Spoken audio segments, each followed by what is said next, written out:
Shalom, salam berkat dari kami untuk pendengar sekalian. Saat ini pendengar akan diberkati dengan program Hari Ini Harinya Tuhan bagian yang ke-8. Sebuah program rohani tentang doktrin Alkitab yang menolong kita untuk semakin tertanam dalam kebenaran firman dan bertumbuh dalam kemuliaan. Bersama hambanya, Pendeta Gilbert Lumwendong, STH.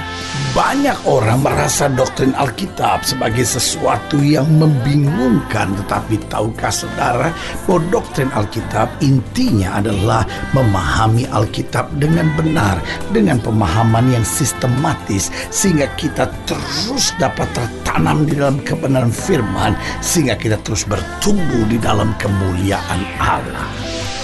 Buka hati saudara sekalian untuk menerima berkat-berkat firman-Nya hari ini.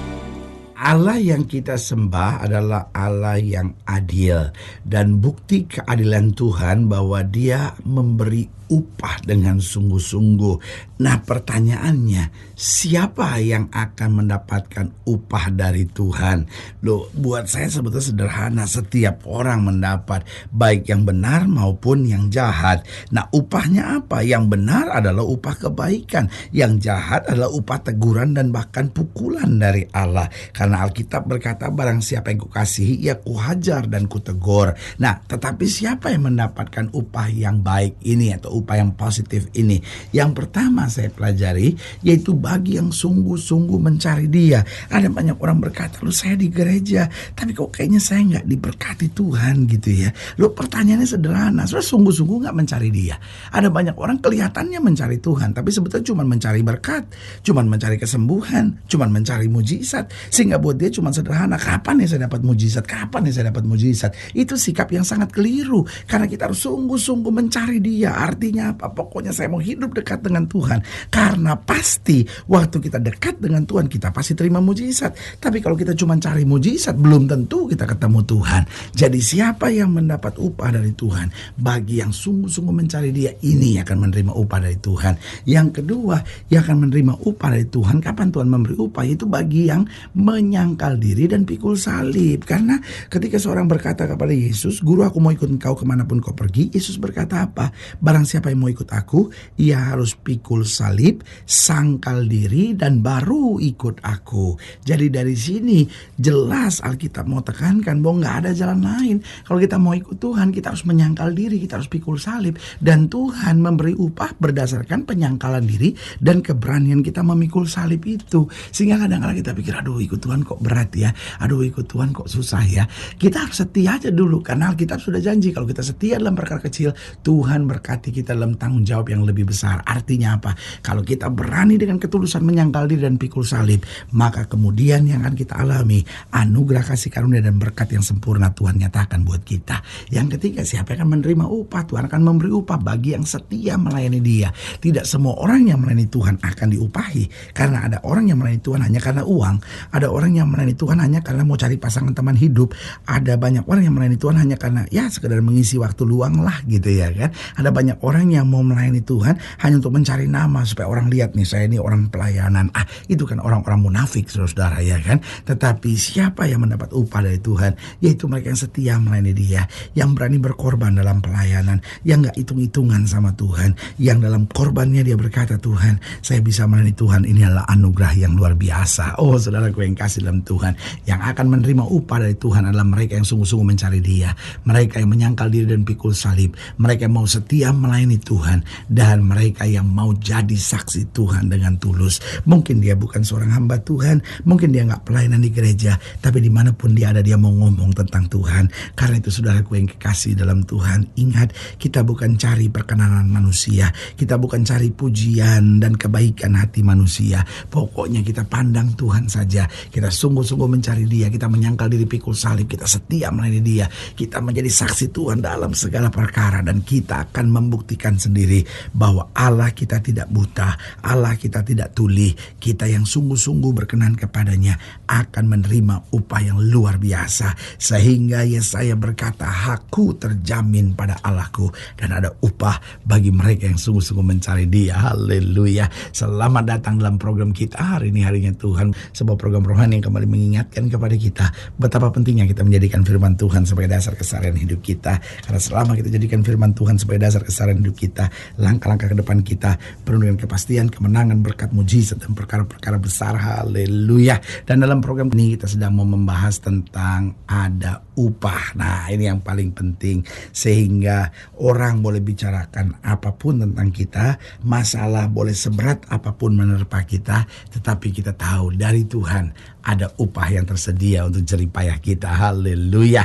Nah, saudara yang kasih dalam Tuhan, dalam pembahasan kita tentang ada upah, kita mau sama-sama belajar dari 2 Tawari pasal 15. 2 Tawari pasal 15 ayatnya yang pertama sampai ayatnya yang ke-7. 2 Tawari pasal 15 ayat pertama sampai ayatnya yang ke-7 di bawah judul perikop pembaharuan oleh Asa. Demikianlah firman Tuhan.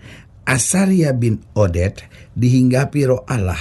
Ia pergi menemui Asa dan berkata kepadanya, dengarlah kepadaku Asa dan seluruh Yehuda dan Benyamin. Tuhan beserta dengan kamu bila mana kamu beserta dengan Dia. Bila mana kamu mencarinya, Ia berkenan ditemui olehmu. Tetapi bila mana kamu meninggalkannya, kamu akan ditinggalkannya. Ayat 3. Lama sekali Israel tanpa Allah yang benar, tanpa ajaran daripada imam dan tanpa hukum. Tetapi dalam kesesakan mereka berbalik kepada Tuhan Allah orang Israel. Mereka mencarinya dan Ia berkenan ditemui oleh mereka. Ayat 5. Pada zaman itu tidak dapat orang pergi dan pulang dengan selamat, karena terdapat kekacauan yang besar di antara segenap penduduk daerah-daerah. Lihat saudaraku yang kasih dalam Tuhan, ada kekacauan besar seperti hari-hari ini. Orang keluar malam dirampok, ya kan, orang tinggal di rumah, lalu kemudian didatangin maling, ya kan, orang di mobil, di kendaraan, kaca spionnya dicongkel, ya kan. Oh, saudara gue yang kasih dalam Tuhan, zaman sekarang semuanya serba nggak aman. Ayat 6 bilang apa? Bangsa menghancurkan bangsa, kota menghancurkan kota, karena Allah mengacaukan mereka dengan berbagai kesesakan. Ayat yang ke-7 jelas firman Tuhan yang luar biasa. Tetapi kamu ini kuatkan hatimu, jangan lemah semangatmu, karena ada upah bagi usahamu. Saudaraku yang kasih dalam Tuhan, luar biasa. Kalau kita berjuang, kalau kita berjerih lelah dan kita andalkan Tuhan, upah kita terjamin. Saudaraku yang kasih dalam Tuhan, hari-hari ini di mana-mana ada banyak demonstrasi buruh. Kenapa buruh demonstrasi? Karena merasa nggak puas, upahnya tidak terjamin, upahnya tidak sesuai, dan tidak ada keadilan di dalamnya. Dan itulah kehidupan setiap pengusaha dan berdagang berpikir bagaimana saya mendapatkan untung sebesar-besarnya dengan pengeluaran sekecil-kecilnya, ya kan? Sementara mental karyawan selalu berpikir bagaimana saya korban sekecil-kecilnya untuk mendapatkan uang sebanyak-banyaknya. Nah, ini nggak pernah beres. Tetapi yang luar biasa adalah upah kita di dalam Kristus terjamin. Karena itu hidup Kristen nggak pernah perlu kecewa, hidup Kristen nggak pernah perlu berontak. Kalaupun orang berlaku curang terhadap kita, orang memperlakukan kita secara tidak adil, berkat kita dari sorga selalu tercurah luar biasa. Karena Tuhan janji ada upah buat kita. Pertanyaannya, apa upah kita? Saya catat di sini ada beberapa hal penting tentang upah kita. Yang pertama, kalau kita bicara upah itu ada dua, ada upah sorga nanti dan juga ada upah sorga sekarang. Apa artinya? Sorga nanti setelah kita mati, Tuhan menyediakan tempat buat kita di sorga. Sorga sekarang itu berarti suasana sorga,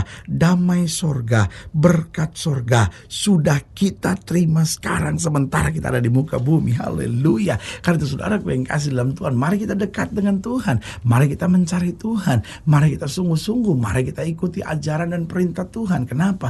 Upah kita yang pertama ada sorga nanti dan ada sorga sekarang. Ada sorga yang tersedia nanti setelah saya mati, tetapi ada suasana sorga, berkat sorga, sukacita sorga yang saya alami sekarang sementara saya ada di muka bumi. Haleluya. Yang kedua, apa upah kita? Hari depan kita akan cemerlang. Saudaraku yang kasih dalam Tuhan, Alkitab berkata, orang yang menabur dengan air mata akan menuai dengan sorak-sorai. Itulah upah kita. Kalau hari ini kita berjuang, hari ini kita lewati tantangan, hari ini kita menabur dengan air mata, maka hari depan kita diluruskan oleh Tuhan dan dibuat segalanya menjadi cemerlang. Haleluya. Yang ketiga, apa upah kita? Bukan hanya untuk kita, tetapi Alkitab janji bahwa Allah memberkati orang percaya sampai anak cucunya. Alkitab berkata anak cucu orang benar tidak akan meminta-minta roti. Anak cucu orang benar akan perkasa di muka bumi. Berarti orang yang menabur yang baik, orang yang hidup dengan benar dalam iman Kristennya, saudara yang kasih dalam Tuhan, dia pun bukan hanya melihat masa depannya cemerlang, tapi anak cucunya diberkati. Karena itu selalu saya bilang, hati-hati. Orang kalau sudah main-main dengan kuasa gelap, main dengan perjinahan, main dengan kekerasan, kekasaran dalam hidup saudara, anak cucu saudara juga akan menderita. Kutuknya akan turun. Karena iblis kalau dia kutuk, dia taruh kutuk sampai keturunan ketiga dan keempat, saudara-saudara. Karena itu mari kita hidup dalam kebenaran, kita hidup dalam kasih, kita hidup dalam kesetiaan, kita hidup dalam kebenaran, kita hidup dalam pelayanan yang tulus kepada Tuhan. Maka bukan hanya kita, anak cucu kita diberkati. Jadi ingat ya, upah kita ada sorga nanti, ada sorga sekarang. Lalu yang kedua, ada hari depan yang cemerlang. Yang ketiga, anak cucu kita diberkati. Dan yang keempat, apa upah kita? Mahkota kemuliaan, di mana kita akan duduk memerintah bersama dengan Kristus sampai selama-lamanya. Itu juga upah kita. Karena itu saudaraku yang kasih dalam Tuhan, tantangan apapun hari-hari ini tetap setia. Tawaran-tawaran dunia bagaimanapun jangan terpengaruh. Kita pandang Tuhan saja, karena kita menerima upah yang pasti, sehingga langkah-langkah kita dapat berjalan dalam kasih karunia kemuliaan yang sempurna. Haleluya. Saudaraku yang kekasih dalam Tuhan, jika saudara yang dilayani lebih jauh, hubungi kami melalui telepon, hubungi kami melalui surat, kunjungi website kami, karena kami ada untuk membawa Bapak Ibu saudara senantiasa lebih dekat pada Tuhan dan mengalami kasih kuasa mujizat yang luar biasa. Haleluya. Secara khusus melalui program ini juga saya mau berdoa buat siap saudara yang sakit, siap saudara yang berbeban berat, karena saya percaya bahwa bagi Allah tidak ada perkara yang mustahil. Nah, saudara yang didoakan secara khusus, boleh taruh tangan kanan saudara di dada dan kita akan berdoa. Mari kita berdoa. Bapa, dalam nama Yesus, hamba doa buat yang sakit, hamba doa buat yang berbeban berat, hamba doa untuk setiap mereka yang sedang menghadapi masa-masa yang sukar, karena hamba percaya bahwa bagi Allah tidak ada perkara yang mustahil. Bapa, hamba berdoa di dalam nama Yesus, Tuhan jamah yang sakit, Tuhan sembuhkan, yang lemah Tuhan kuatkan, yang susah Tuhan hiburkan, yang jatuh Tuhan angkat, sehingga hari-hari yang penuh kemenangan boleh berlaku. Secara khusus hamba doa buat mereka yang taruh tangan kanannya ada di dalam nama Yesus, Tuhan jamah kasih karunia, anugerah kuasa Tuhan yang sempurna boleh terjadi. Mereka yang sedang kecewa, mereka yang sedang lemah, mereka yang sedang merasa disakiti dan diperlakukan secara tidak adil, hamba berdoa di dalam nama Yesus, kuatkan langkah mereka, sehingga hari ini kami menyadari ada upah yang tersedia, baik sorga nanti maupun sorga sekarang. Hari depan yang cemerlang, anak cucu yang diberkati, serta mahkota kemuliaan yang disediakan. Di dalam nama Yesus kami berdoa. Haleluya. Amin. Saudaraku yang kasih dalam Tuhan, kita sudah berdoa. Ingat, Allah tidak pernah lalai menepati janjinya. Inilah saatnya buat kita untuk bangkit, bersemangat, bersukacita dalam menghadapi segala perkara. Karena kita tahu Yesus hidup, Yesus berkuasa, dan selalu menyediakan yang terbaik buat anak-anaknya. Doa saya menyertai saudara. Sampai berjumpa pada program berikut, dan jangan lupa, jadikan hari ini harinya Tuhan. Haleluya.